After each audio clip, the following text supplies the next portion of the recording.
बच्चों, जैसा कि आप सभी जानते हैं कि परीक्षा में पास होना और अच्छे अंक प्राप्त करना हर विद्यार्थी का सपना होता है। लेकिन इसके लिए हमें एक बेहतर रणनीति की आवश्यकता है। कई बार मैंने देखा है कि विद्यार्थी कठिन प्रश्नों की तैयारी में अपना अधिक समय बर्बाद कर देते हैं और सरल प्रश्नों की तरफ ध्यान नहीं देते हैं। तो हमने हमारी लोक शिक्षण संचालनालय मध्य प्रदेश भोपाल की पूरी टीम ने मिलकर एक प्रयास किया है, जिसमें हम आपके लगभग 60 अंकों की 75 अंक का आपका पेपर होगा, जिसमें से लगभग 60 अंक की तैयारी वन लाइनर के माध्यम से कराना चाहते हैं। 60 अंक से तात्पर्य यहाँ पर यह है कि आपके पूर्ण जो परसेंट बनेंगे, कुल कुल प्रतिशत जो बनेंगे, उसका 80% तैयारी आपकी इन वन लाइनर से हो सकती है। तो चलिए आज हम वन लाइनर में हमारे अध्याय 6 नियंत्रण एवं समन्वय की बात करेंगे और इससे संबंधित प्रश्नों की हम यहाँ पर तैयारी करेंगे। बच्चों, आप जानते हैं कि नियंत्रण एवं समन्वय अध्याय में 2 महत्वपूर्ण चीजें हैं, एक मस्तिष्क और दूसरा मेरुरज्जु।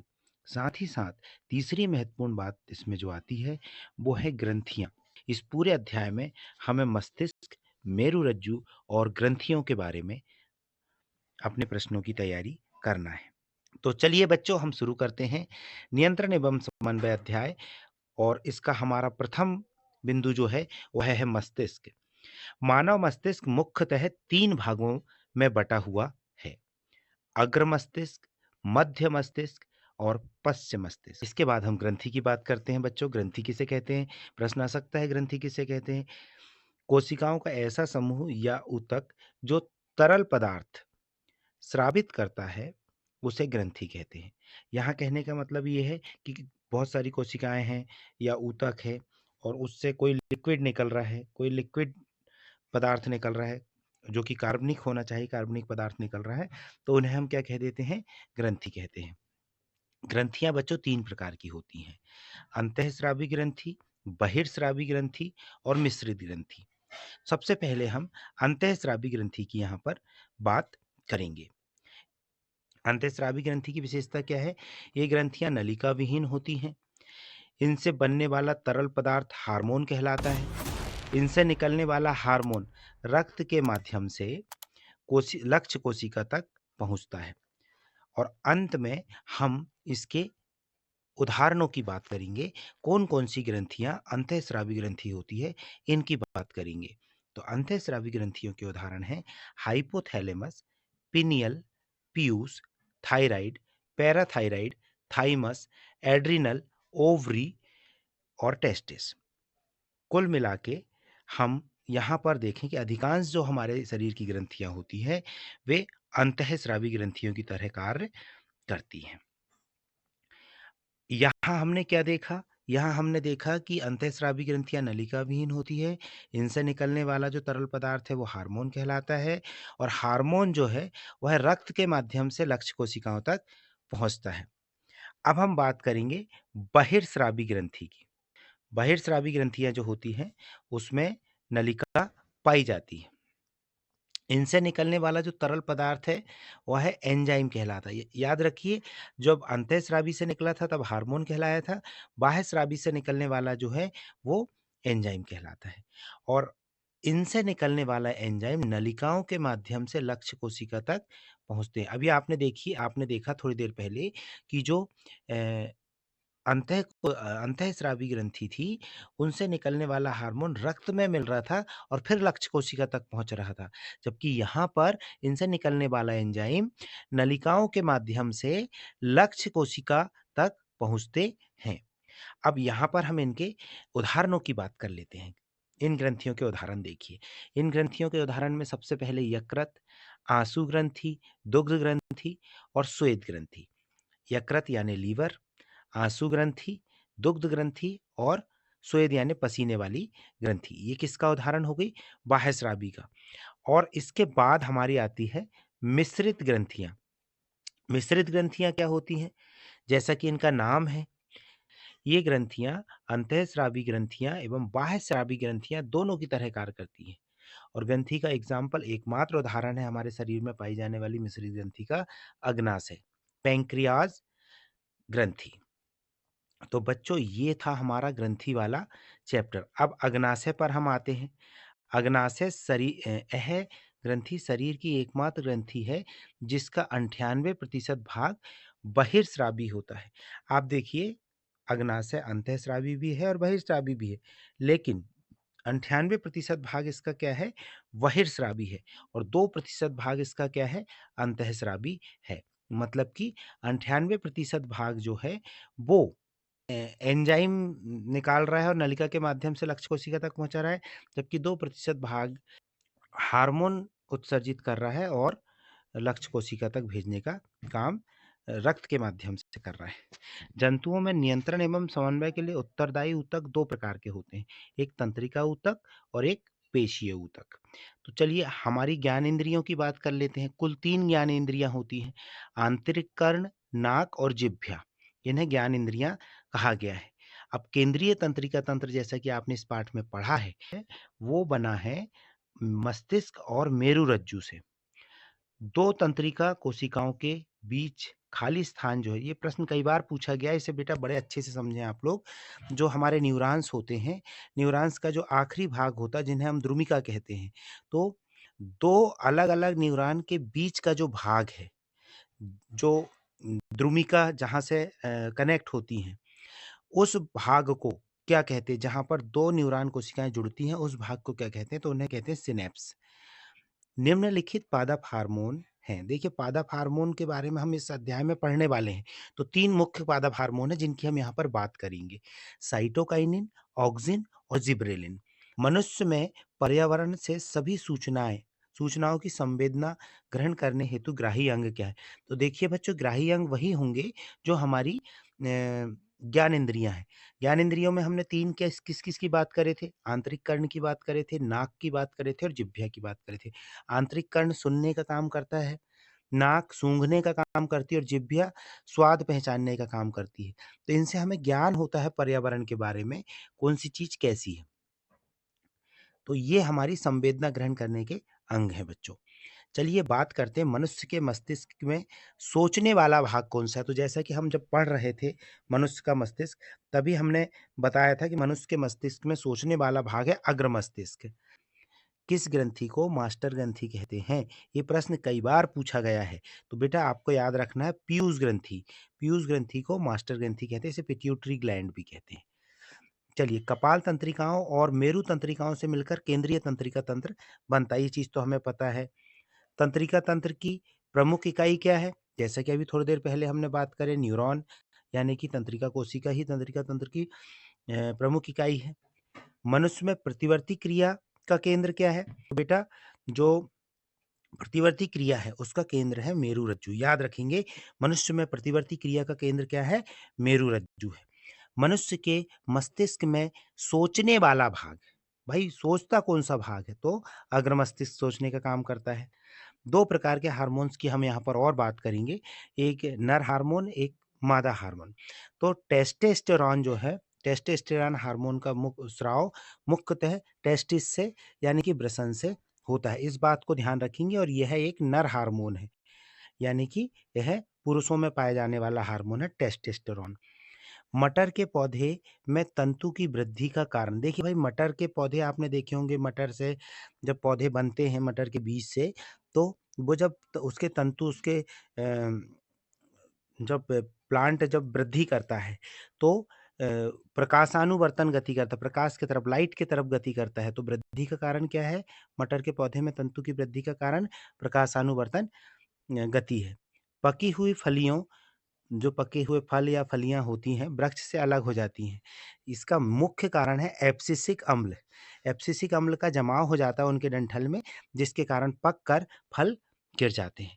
वृद्धि हार्मोन की कमी के कारण बौनापन होता है। देखिए, जब वृद्धि हार्मोन नहीं रहेंगे प्लांट्स में, तो प्लांट्स में भी और हमारे जंतुओं में भी जब वृद्धि हार्मोन नहीं मिलेगा, तो शरीर छोटा रह जाएगा, जिसे हम बौनापन कहते हैं। परागनलिका की अंडाणु की ओर वृद्धि रसायनुवर्तन के कारण होती है।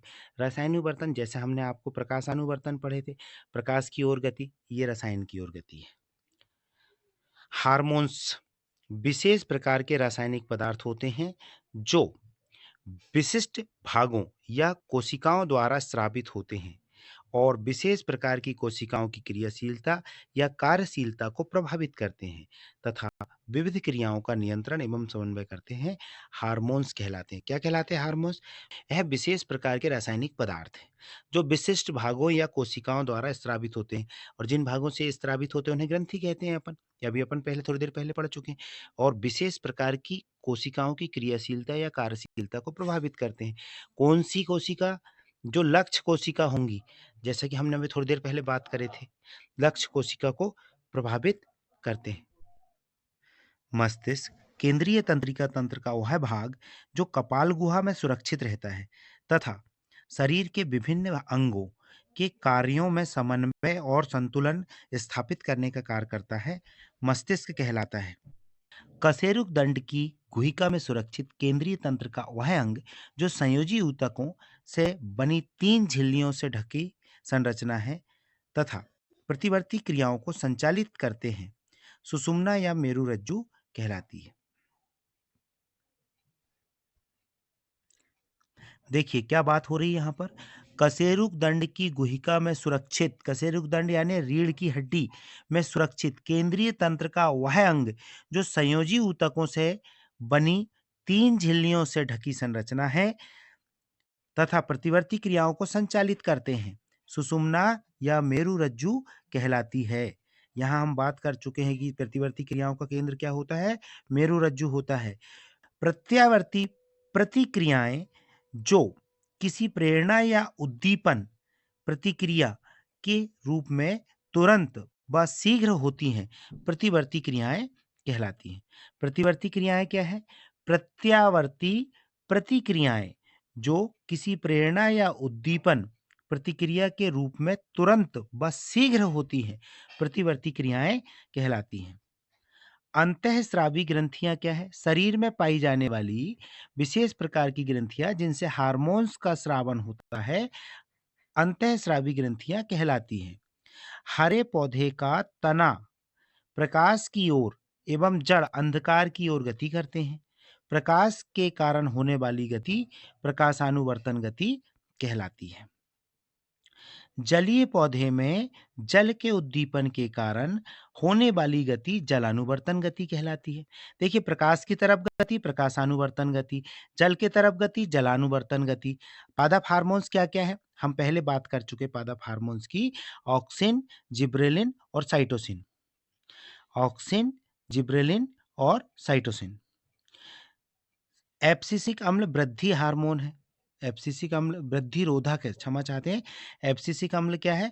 वृद्धि रोधक है, क्योंकि एब्सिसिक अम्ल का जमाव जब फलों में हो जाता है तो फल टूटकर नीचे गिर जाते हैं। अभी थोड़ी देर पहले ही हमने इसकी चर्चा करें है। ऑक्सिन का काम क्या है बच्चों? यहाँ पर हम देखेंगे ऑक्सिन का काम। कोशिकाओं की लंबाई में वृद्धि, कोशिका विभाजन में सहयोग, पौधों की गतियों का नियंत्रण, पत्तियों को गिरने से रोकना, बीज रहित फलों के उत्पादन में सहायता करना। ऑक्सिन का क्या काम है? ऑक्सिन क्या करता है? कोशिकाओं की लंबाई में वृद्धि करेगा, कोशिका विभाजन में सहयोग करेगा, पौधों की गतियों का नियंत्रण करेगा, पत्तियों को गिरने से रोकेगा और बीज रहित फलों का निर्माण। अंगूर खाए होंगे ना आपने जिसमें बीज नहीं होते। आपने 2 प्रकार के अंगूर खाए होंगे। कुछ ऐसे अंगूर जिनके अंदर बीज निकलते हैं, कुछ ऐसे अंगूर जिनके अंदर बीज नहीं निकलते हैं। तो बीज रहित फल किसे कहेंगे? जिसके अंदर बीज नहीं होता है। तो बीज रहित फलों के उत्पादन में सहायता कौन करता है? ऑक्सिन। ऑक्सिन करेगा। ऑक्सिन हार्मोन है एक, है ना, पादप हार्मोन है। देखिए भाई जिब्रेलिन क्या करता है? अंकुरण में सहायक होता है, पौधे की लंबाई में वृद्धि करता है और पौधों की पत्तियों को चौड़ी करने में सहायता करता है। 3 काम है इसके। एक तो अंकुरण में मदद करेगा जिब्रेलिन, दूसरा पौधे की लंबाई में वृद्धि करेगा और पत्तियों को चौड़ा करेगा। साइटोसिन का क्या काम है? साइटोसिन एक महत्वपूर्ण पादप हार्मोन है जो प्रोटीन के संश्लेषण में सहायक है, कोशिकाओं व तने की लंबाई में वृद्धि करता है, कलिकाओं में वृद्धि करता है, जड़ों एवं पत्तियों की वृद्धि रोकने में सहायक है। देखिए, जड़ एवं पत्तियों की वृद्धि को रोकने में भी ये सहायक है और अंकुरन के समय उत्प्रेरक उत्पन्न करता है। ये अंकुरन में सहायता जिब्रेलिन करता है, लेकिन अंकुरन के समय उत्प्रेरक उत्पन्न करने का काम कौन करता है? साइटोसिन करता है। बच्चों, अब हम पढ़ेंगे एब्सिसिक एसिड। वृद्धि-रोधक पत्ती के एवं फूलों के खुलने एवं बंद करने की क्रियाओं को कौन करता है नियंत्रित? Abscisic acid. वृद्धि-रोधक है ये, पत्ती के एवं फूलों के खुलने एवं बंद करने की क्रियाओं का नियंत्रण कौन करता है? Abscisic acid. पतझड़ की क्रिया को प्रोत्साहित कौन करता है? Abscisic acid. और पौधों की वृद्धि दर को कम कौन करता है? एब्सिसिक एसिड, मतलब कंट्रोल करके रखता है एब्सिसिक एसिड। अब हम बात करेंगे, एक तंत्रिका कोशिका से दूसरी तंत्रिका कोशिका में आवेग किसके द्वारा पहुंचते हैं? भाई, ये रासायनिक प्रक्रिया है, रसायन के द्वारा पहुंचेंगे। ये रसायन सिनेप्स को पार करके दूसरी तंत्रिका कोशिका तक पहुंचते हैं, रसायन द्वारा जाते हैं। गुलाब जामुन को देखकर मुंह में पानी आने लगा, किस क्रिया का उदाहरण है? प्रतिवर्ती क्रिया का। देखिए, आपने कोई चीज देखे, फिर आपका शरीर जो रिएक्ट करेगा वो क्या है? प्रतिवर्ती क्रिया है। केंद्रीय तंत्रिका तंत्र में कौन से अंग आते हैं? भाई, मस्तिष्क और मेरुरज्जु आते हैं, तो आपको पता है। अब देखिए, मस्तिष्क के विभिन्न भागों के नाम लिखिए। अग्र मस्तिष्क, मध्य मस्तिष्क और पश्च मस्तिष्क। मस्तिष्क एवं मेरुरज्जु से निकलने वाली तंत्रिकाओं के नाम लिखिए। देखिए, मस्तिष्क से जो तंत्रिकाएं निकलती हैं वो कपाल तंत्रिकाएं कहलाती है। मेरुरज्जु से जो तंत्रिकाएं निकलती हैं वो मेरु तंत्रिकाएं कहलाती हैं। वे क्रियाएं जिन पर हमारे मस्तिष्क का नियंत्रण नहीं होता है उन्हें क्या कहते हैं? उन्हें हम अनैच्छिक क्रियाएं कहते हैं। हम चाहकर भी उन्हें रोक नहीं पाते हैं। चलिए, अनैच्छिक क्रियाओं के उदाहरण बताइए। भाई, लार का आना, आपने गुलाब जामुन देखे या अपना प्रिय पकवान देखे, आपके मुंह में लार आ गई, क्या है ये? अनैच्छिक क्रिया। बमन, जब उल्टी आती है आप रोक सकते हैं? क्या पलटी आती है तो वोमिटिंग जो होती है, क्या हम उसे अपने मन से रोक सकते हैं? नहीं। तो बमन भी क्या है? अनैच्छिक क्रिया। रक्तदाब, क्या आप अपने बीपी को अपने दिमाग से कंट्रोल कर सकते हैं? पॉसिबल ही नहीं है बच्चों, क्योंकि बीपी, ब्लड प्रेशर जो है वो एक अनैच्छिक क्रिया है। चलिए, अनैच्छिक क्रियाएं नियंत्रित होती हैं किससे? कहाँ पर होती हैं अनैच्छिक क्रियाएं? पश्च मस्तिष्क में स्थित मेडुला द्वारा अनैच्छिक क्रियाएं नियंत्रित होती हैं।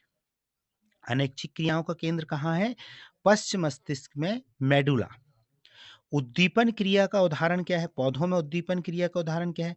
छुई मुई के पौधे की गति, आपने देखे होंगे छुई मुई के पौधे की पत्तियों को जरा सा भी अगर हम छू लेते हैं तो पत्तियां बंद हो जाती हैं। ऑक्सिन हार्मोन पौधे में कहाँ संश्लेषित होता है? भाई, कहाँ बनता है ऑक्सिन हार्मोन? तो प्ररोह के अग्रभाग में, जो सूट एपिक्स है, जो सबसे ऊपर वाला भाग है, जहाँ कोमल कलियां निकलती हैं, मतलब नरम नरम पत्तियां निकलती हैं, वहां पर ऑक्सिन हार्मोन संश्लेषित होता बनता है। तने की वृद्धि में सहायक हार्मोन क्या है? आपने अभी थोड़ी देर पहले पढ़े कि तने की वृद्धि में जिब्रेलिन है। पादप वृद्धि संदमन, यानी कि पादप की वृद्धि को रोकने वाला हार्मोन क्या है? एब्सिसिक अम्ल है। एड्रिनलिन हार्मोन किस ग्रंथि से निकलता है? तो भैया, ये अधिवृक्क ग्रंथि से निकलता है।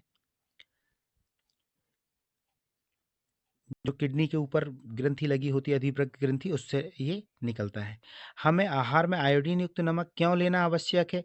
क्योंकि आयोडीन की कमी से घेंगा रोग यानी गाइटर रोग हो जाता है। और ये तो साधारण सी बात आपको पता थी, लेकिन सबसे महत्वपूर्ण बात ये है कि थायरॉक्सिन हार्मोन बनाने के लिए आयोडीन आवश्यक है। कार्बोहाइड्रेट, प्रोटीन तथा वसा के उपापचय का नियंत्रण कौन सा हार्मोन करता है? देखिए, यहाँ पर कार्बोहाइड्रेट, प्रोटीन एवं वसा तीनों ही बहुत भोजन के हमारे घटक हैं। इनके उपापचय का नियंत्रण कौन करता है? थायरॉक्सिन हार्मोन करता है। कौन करता है? Thyroxine hormone.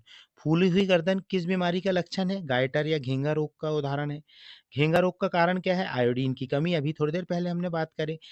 जब आप या आपके दोस्तों की आयु 10 से 12 वर्ष होगी, तो आपको शरीर में कोई परिवर्तन महसूस हुआ होगा। यह परिवर्तन किस हार्मोन के कारण? देखिए भाई, अ, जो बालक होते हैं उनमें जो शारीरिक परिवर्तन हो रहे हैं, दाढ़ी मूंछ का आना और भी दूसरे जो परिवर्तन होते हैं, वह टेस्टोस्टेरोन हार्मोन के कारण है।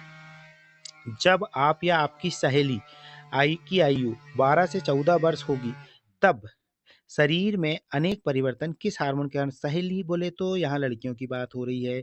लड़कियों के शरीर में कौन-सा हार्मोन होगा? एस्ट्रोजन हार्मोन होगा।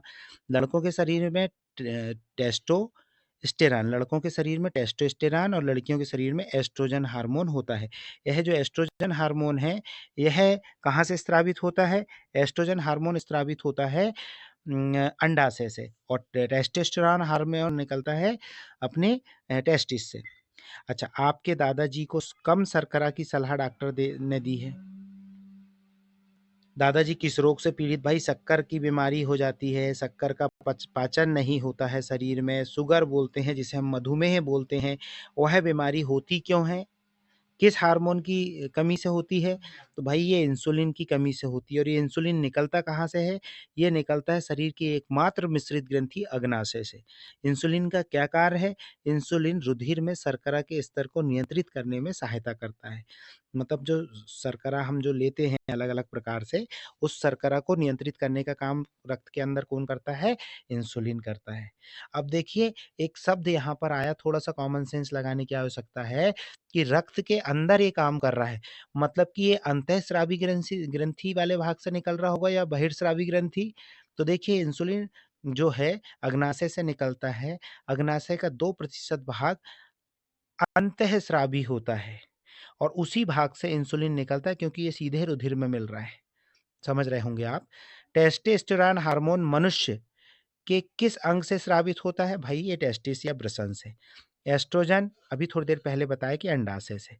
तो इस प्रकार बच्चों, आज हमने इस अपनी इस 20-22 मिनट की क्लास में पूरा का पूरा अध्याय 6 पढ़कर ख़त्म कर दिया है। और बच्चों, इतना भी अगर आप पढ़ लेते हैं, और 2 चित्र और जो मैं अलग से एक वीडियो बनाकर दूँगा, उसमें अगर आप उन्हें कंप्लीट कर लेते हैं, तो मैं लिख के देता हूँ कि नियंत्रण एवं समन्वय वाले पाठ के जितने भी नंबर हैं, वो पूरे में से पूरे आपको मिलेंगे। अब देखिए बच्चों, यहाँ पर छोटी-छोटी बातें होती हैं, जो कॉमन सेंस लगाने से आपको मिलेंगी। अब अंतःस्रावी ग्रंथि के अगर कोई उदाहरण वो दे देते हैं, या मिश्रित ग्रंथि का कोई उदाहरण देते हैं, बहिर्स्रावी ग्रंथि का कोई उदाहरण देते हैं, तो वो हमें पता होना चाहिए। मैं याद रखने के लिए आपको बता देता हूँ। देखिए, अंतःस्रावी ग्रंथियाँ बहुत सारी हैं, मत रखिए याद। आप बाह्यस्रावी ग्रंथियाँ याद रख लीजिए। 4 हैं बाह्यस्रावी ग्रंथियाँ मात्र। तो हम वो 4 ग्रंथियों को तो याद कर ही सकते हैं कि भई अ, यकृत यानी लीवर, आँसू, दूध और पसीने की। दुग्ध ग्रंथि, आँसू ग्रंथि जो आँखों में पाई जाती है, दुग्ध ग्रंथि जो स्तनों में पाई जाती है, और श्वेत ग्रंथि जो त्वचा में पाई जाती है, और साथ में यकृत। ये 4 ग्रंथियाँ बस तो बाह्यस्रावी है, बाकी शरीर और एक मिश्रित है अग्नाशय, आप पढ़ चुके हैं। बाकी जितनी बची, सब तो अंतःस्रावी ग्रंथियाँ हैं।